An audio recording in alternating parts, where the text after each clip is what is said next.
Clique subscribe para receber a notificação dos próximos vídeos. Saudações!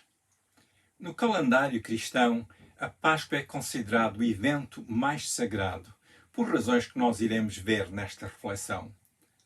A Páscoa é o tempo em que os cristãos refletem no sacrifício de Jesus na cruz do Calvário e, especificamente, a razão da sua morte. Segundo o ensino do Novo Testamento, a Páscoa apresenta o ato cumprido em Jesus e pelo qual os pecados da humanidade foram julgados. O facto de Jesus ter levado os nossos pecados sobre a cruz significa que ele próprio foi condenado e feito culpado pelos nossos pecados. A Páscoa representa também a transição de um estado de subjugação para um estado de liberdade. No tempo em que a qualidade de vida tem sido alterada tão drasticamente em todo o mundo, eu creio que será importante nesta Páscoa haver um tempo específico de reflexão e avaliação sobre o que realmente foi cumprido em Jesus no ato da sua morte. É bom meditar no que Jesus fez pelo ser humano e na dimensão do impacto que a sua morte teve. É bom meditar no que significou para Deus Pai a morte do seu Filho unigênito. É bom meditar no que significou para Jesus a sua própria morte, o que significou para ele humilhar-se a si mesmo até à morte e morte de cruz. Também é bom meditar no que significa a morte de Jesus a favor do ser humano. Por exemplo, que tipo de porta foi aberta ao ser humano mediante a morte de Jesus? Na realidade, há muito para ser aproveitado destas respectivas meditações. A reflexão sobre o que Jesus fez na Páscoa, em que ele foi crucificado, promete muita substância de alimento espiritual para qualquer pessoa. As inúmeras facetas da vida, da fé do discípulo em Jesus são continuamente enriquecidas perante o estudo das amplas verdades reveladoras e acolhedoras e confirmadas ao ser humano mediante a morte do Senhor Jesus, o nosso Salvador. Há muito acerca da morte de Jesus e o significado da Páscoa que pode ser considerado. Tal estudo requer um tempo muito mais amplo do que possa ser utilizado neste fascículo. Por isso, nesta consideração, vamos estreitar bastante a avenida do nosso estudo e canalizar os nossos pensamentos para o significado do sangue de Jesus ter sido derramado por cada um de nós.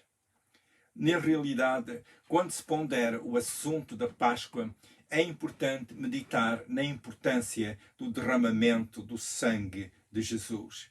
Isto porque a Páscoa não pôde ser realizada sem o derramamento de sangue. Esta foi uma realidade na primeira Páscoa e nas respectivas celebrações pascais feitas anualmente pelo povo hebreu. Será importante só mencionar que a Páscoa, celebrada debaixo da aliança de Moisés, era uma atividade profética que apontava para o sacrifício pascal do nosso Senhor Jesus. Como iremos ver neste estudo, há certas doutrinas ligadas à salvação do ser humano realizada por Jesus e que estão fundamentadas no facto de Jesus ter dado o seu sangue ter sido derramado na cruz do Calvário. Analisando os textos do Novo Testamento, compreendemos que um fator fundamental no cumprimento da promessa da redenção é precisamente o sangue de Jesus. Podemos dizer que o sangue de Jesus é um dos temas centrais na exposição do Evangelho. A doutrina bíblica relacionada com o derramamento do sangue de Jesus no contexto da Páscoa é bastante ampla. Por isso, vamos restringir a nossa reflexão a apenas alguns aspectos. Vamos considerar o efeito do sangue de Jesus nos seguintes pontos doutrinários: a justiça de Deus, a redenção do ser humano, a purificação do que confessa a Jesus como seu Salvador, a reconciliação entre o perdoado e Deus, Estes 4 pontos que nós iremos analisar são apenas alguns dos muitos que nós podemos estudar e que realmente está relacionado com o facto de que Jesus derramou o seu sangue na cruz do Calvário, naquela Páscoa. Jesus foi morto na altura da Páscoa. E então é importante nós considerarmos estes aspectos, porque há ensinos tão ricos, tão valiosos para nós e que nos ajudam na nossa fé e a compreender o que Deus nos tem dado em Jesus. Ao longo desta reflexão, será confirmado que estas doutrinas são fundamentais no estudo sobre a salvação ofertada por Jesus a todo o ser humano. Vejamos então o significado do sangue de Jesus em relação a cada um destes tópicos que acabei de referir. Comecemos com o tópico a justiça de Deus. O que significa a justiça de Deus? Em termos bíblicos, o princípio da justiça deve ser visto em conjunto com o princípio do que significa a palavra justo. O princípio de justo, e aqui a Bíblia refere-se muitas vezes ao justo, à pessoa que é justa. Este princípio na Bíblia significa correto e ou inocente. Por exemplo, a pessoa que é justa é considerada pessoa correta e inculpável. O justo não pode ser considerado culpado e por isso também é considerado inocente. Segundo a Bíblia, a pessoa justa é a pessoa que está em conformidade com o padrão da justiça de Deus. Segundo a doutrina bíblica, o justo nunca é condenado. Neste mesmo contexto bíblico, o princípio da justiça está relacionado com a aprovação judicial.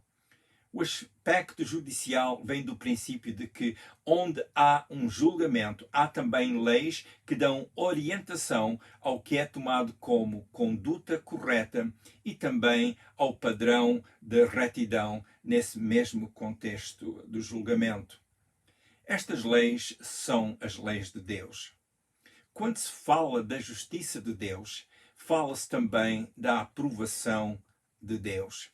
Por isso compreendemos que o princípio da justiça está relacionado com o que Deus aprova. As referências à justiça de Deus na Bíblia são bastantes, mas vejamos por agora o que nos diz a Epístola de São Paulo aos Romanos, capítulo 3, versículos 19, 20 e 26. Romanos 3, versículos 19, 20 e 26. Ora, nós sabemos que tudo o que a lei diz aos que estão debaixo da lei o diz, para que toda a boca esteja fechada e todo o mundo seja condenável diante de Deus. Por isso, nenhuma carne será justificada diante dele pelas obras da lei, porque pela lei vem o conhecimento do pecado. Tendo em vista a manifestação da sua justiça no tempo presente, para ele mesmo ser justo e o justificador daquele que tem fé em Jesus. A lei apresenta o padrão do que é correto e aprovado. Como nos diz Romanos 3,19, as pessoas que estão debaixo da lei devem estar caladas, porque a lei de Deus manifesta a santidade e a justiça de Deus e não a justiça dos homens. O texto diz também que é pela lei que vem o conhecimento do pecado. Daí também a razão de, diante de Deus, o justo juiz, não haver discussão da parte do homem. Como diz a Bíblia, estamos calados perante a justiça de Deus, a lei de Deus, porque a lei revela ao ser humano o seu próprio pecado. E podemos ler mais uma vez Romanos capítulo 3, versículo 20. Romanos 3, 20. Por isso, nenhuma carne será justificada diante dele pelas obras da lei, porque pela lei vem o conhecimento do pecado. Será oportuno comentar aqui que a Bíblia diz que em Jesus não estamos debaixo da lei. Significa que estamos cobertos pelo sacrifício de Jesus, que morreu pelos nossos pecados, estando nós condenados por causa desses pecados. Só se tornou possível estar em Jesus depois de ele ter morrido por nós na cruz. Vou repetir, só é possível qualquer ser humano estar em Jesus porque ele morreu na cruz por cada um de nós. E é também pela fé, pela aceitação do que ele fez por nós, que nós podemos estar em Jesus. E este é um dos grandes significados da Páscoa. A Páscoa possibilitou ao ser humano a oportunidade, a avenida de estar diante de Deus e ser perdoados. Perante a lei de Deus, o pecador não tem desculpa alguma. A lei de Deus é santa e justa, como nos diz Romanos 7,12, que passo a ler Romanos 7,12. Assim, a lei é santa e o mandamento santo, justo e bom. A lei divina não nega o amor e a bondade de Deus, porém declara que Deus, em questões de justiça, é puro. Por que então a justiça de Deus? A justiça de Deus é a retidão de Deus e é um dos elementos importantes em que se baseia o nosso relacionamento com Deus. A justiça de Deus é o padrão divino pelo qual nós nos orientamos diante de Deus. Por exemplo, o que vem a Deus reconhece o caminho de Deus e sabe que esse caminho é santo e que neste caminho, nem em Deus, há falha ou falta alguma. Quando falamos da justiça de Deus, que é manifesta ou que é exercida, falamos sobre os atos de Deus pelos quais Deus condena o pecado e ao pecador. Os atos da justiça de Deus também podem ser considerados como atos corretivos. Por exemplo, Deus como Pai corrige a seu filho que ama. Vejamos o que está escrito em Hebreus capítulo 12, versículos 6, 9 a 10. Hebreus 12, versículos 6, 9 e 10, que diz: Porque o Senhor corrige o que ama e açoita a qualquer que recebe por filho. Além do que tivemos nossos pais segundo a carne para nos corrigirem e nós os reverenciamos, não nos sujeitaremos muito mais ao Pai dos Espíritos para vivermos? Porque aqueles, na verdade, por um pouco de tempo nos corrigiam, como bem lhes parecia, mas este, para nosso proveito, para sermos participantes da sua santidade.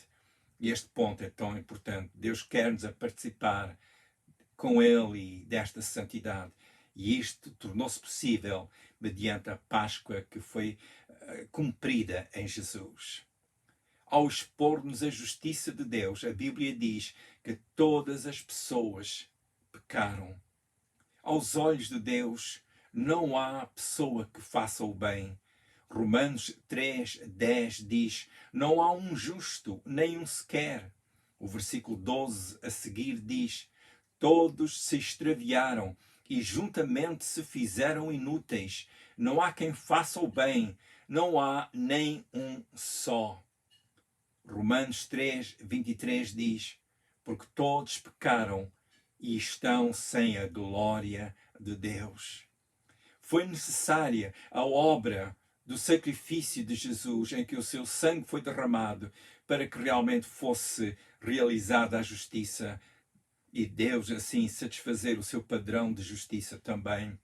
O apóstolo Paulo, explicando o que Deus fez através de Jesus, disse em Romanos capítulo 3, versículos 25 e 26. Romanos 3, versículos 25 e 26, que diz: A quem Deus propôs no seu sangue, isto é, o sangue de Jesus, com propiciação mediante a fé, para manifestar a sua justiça, por ter Deus, na sua tolerância, deixado impunes os pecados anteriormente cometidos, tendo em vista a manifestação da sua justiça no tempo presente, para ele mesmo ser justo e o justificador daquele que tem fé em Jesus.